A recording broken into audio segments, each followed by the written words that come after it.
So yesterday there was this headline floating around the internet, and it has to do with Microsoft and their Xbox Game Pass and them admitting that it cannibalizes sales. This was a part of the CMA provisional findings, and there was a section within the CMA provisional findings that says here, a redacted percentage decline in base game sales 12 months following their addition to Xbox Game Pass. And this was reported by GameIndustry.biz, reported here by IGN. And it has people talking as to whether everything that we've been told so far about Xbox Game Pass has essentially been a lie. Because if you remember, Phil Spencer, they have come out, and Xbox, and I think Sarah Bond as well, they had presentations. They were showing how people spend more money within buying games and exploring new games after they've subscribed to Xbox Game Pass and found out about games they never knew about, played games they never knew about. We even had developers and publishers come out and say that their game sales have increased after entering Xbox Game Pass. And now we have this here that Microsoft presented to the CMA, kind of reversing that narrative.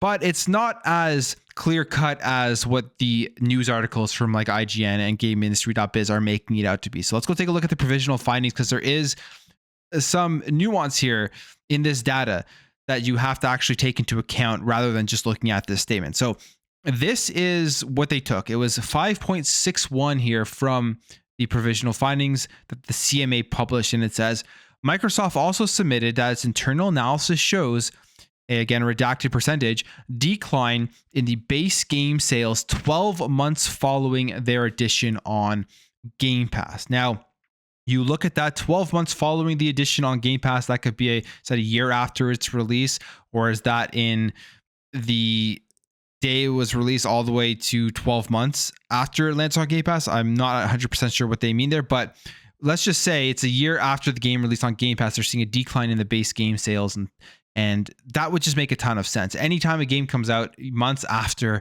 it gets released, there is going to be a decline in sales. But they're saying here, this is happening with games specifically releasing into Xbox Game Pass. But they go on here and they say our assessment. This is, I believe, what the CMA is responding to that, because this is something that Microsoft would have wanted to present to the CMA to show, hey, we aren't going to be having a huge advantage over PlayStation. We aren't going to be hindering competition because, look, we put these games into Xbox Game Pass and people aren't even going out and buying them. They're just playing them on Game Pass, which is actually cannibalizing the sales of our first party game. So this is something that we have to work on. This isn't a positive. This is a negative. I feel like that's why they wanted to have presented that information. But here's what the CMA says.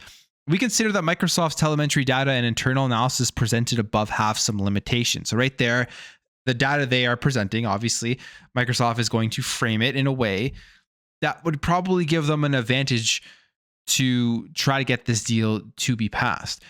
The time period over which Microsoft appears to infer that a buy-to-play purchase constitutes substitution is quite long, up to 1 year.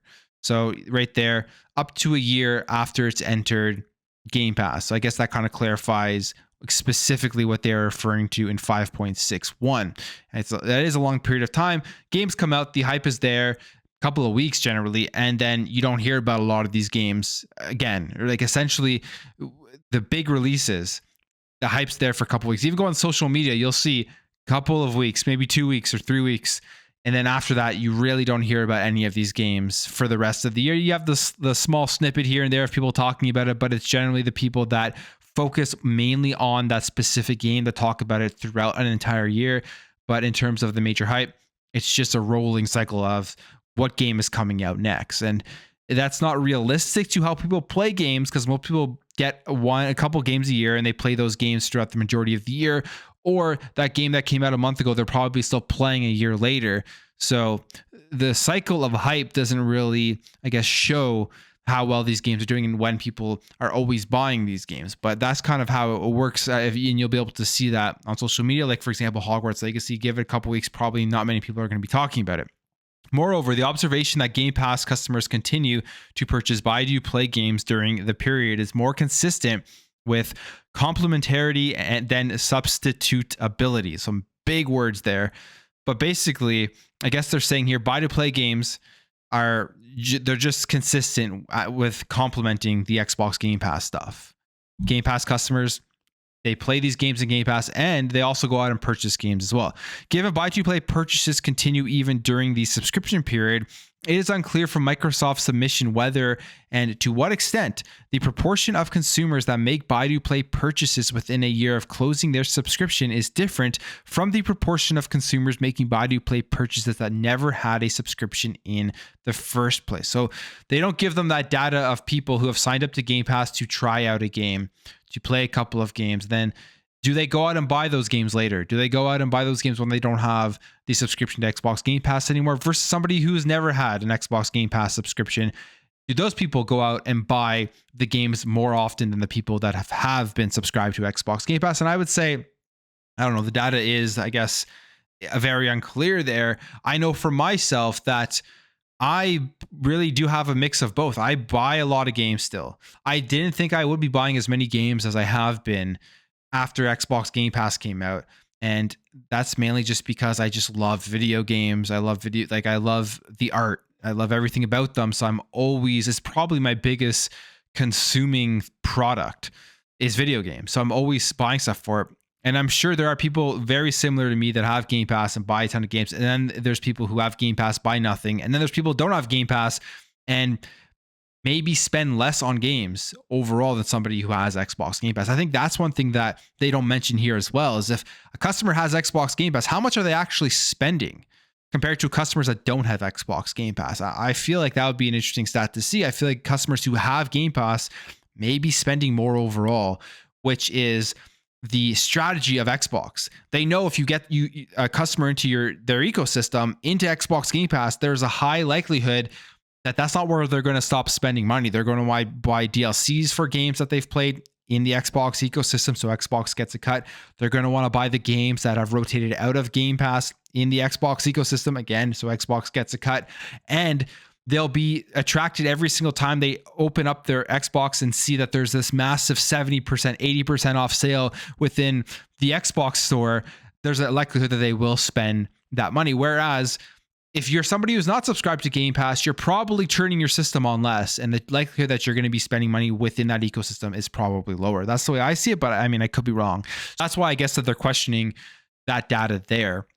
And then they continue in here and say, however, notwithstanding these limitations, the telemetry data suggests that overall, and at least at a point in time, while Microsoft's game studios is expanding, there is some substitution from buy-to-play to Microsoft Game Studio services.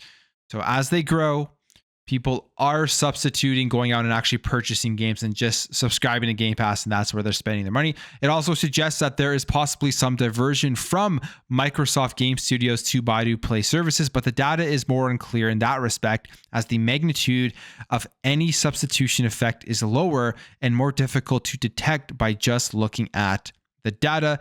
Microsoft's internal documents recognize that adding titles to Game Pass would lead to cannibalization of buy-to-play sales. One internal email exchange stated that, and it gets redacted, you can't see that.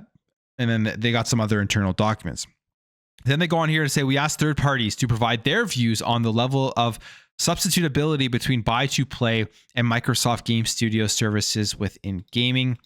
Some responses were fairly generic. Example, explaining that games are available on both Game Pass, Microsoft Game Studios, game services. I think MGS stands for one of those, and were not informative on the relevant question.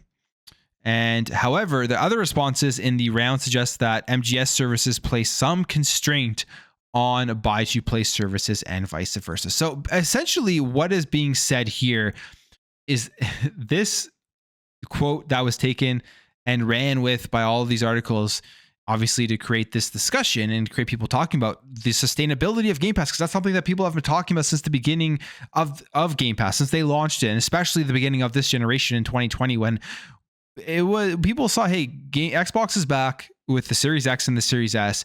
Let's focus on Game Pass, and let's say that this is not a good service and that it will hurt the gaming industry. That's a debate that's been going on forever since they launched the service.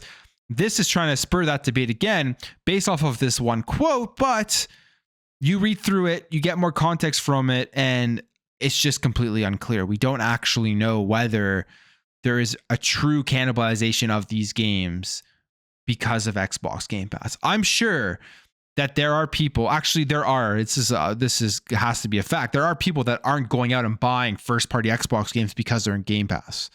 I mean, I don't buy first party Xbox games all the time because they're in Game Pass. There's some that I would splurge on to get the premium edition or whatever, but like you're not going to buy every single first party game. You have it in Game Pass essentially forever. Like those games don't even rotate out. So why would you go out and spend that money? That makes complete sense. But other games that do rotate out, other games that have DLC, all that type of stuff, I'm sure those sales and those numbers for some of these games that we've seen developers and publishers talk about have increased because they've been found through Game Pass. So, I mean, this is just a very vague statement.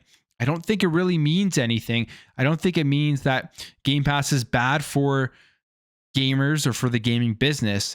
I think it was just something that Xbox here is presenting to try and kind of convince the regulators that, hey, we aren't just making money hand over foot from this service. And if we get Call of Duty, that won't be the case. We may not even put it into Game Pass because we don't want to cannibalize the play or the buy to play gamers out there. So I don't know. That's the way I see it. It's not that clear as to what this actually means. And at the end of the day, the entire thing right now is the competition between Xbox and PlayStation is doing phenomenal.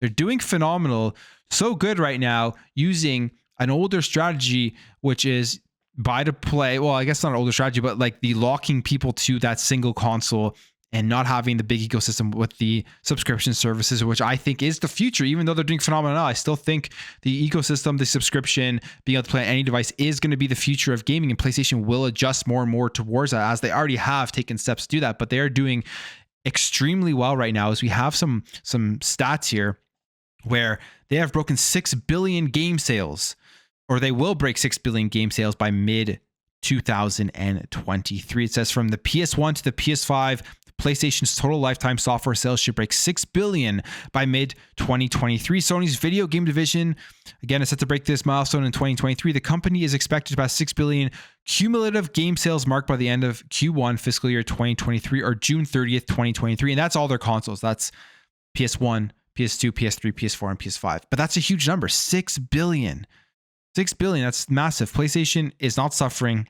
If this deal goes through, they will not suffer. They will be completely fine. And again, where you're seeing more stuff here from the January NPD results, and PlayStation is on top in the United States right now in January. This is from Matt Piscatella from the NPD group.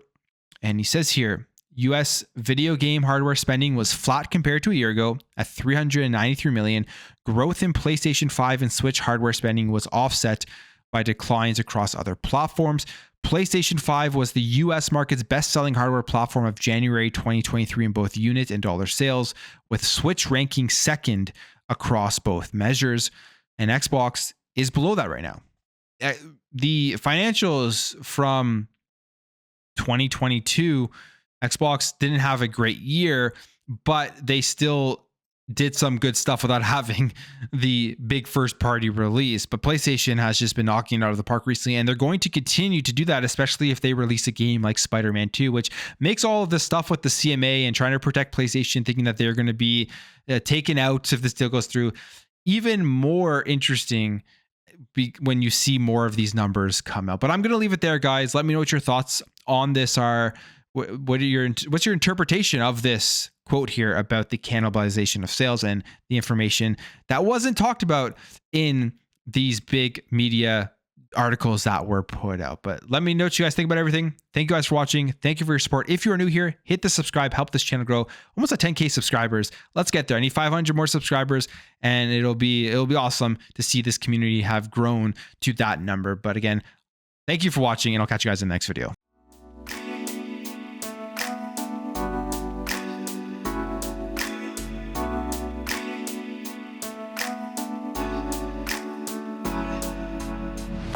Bye.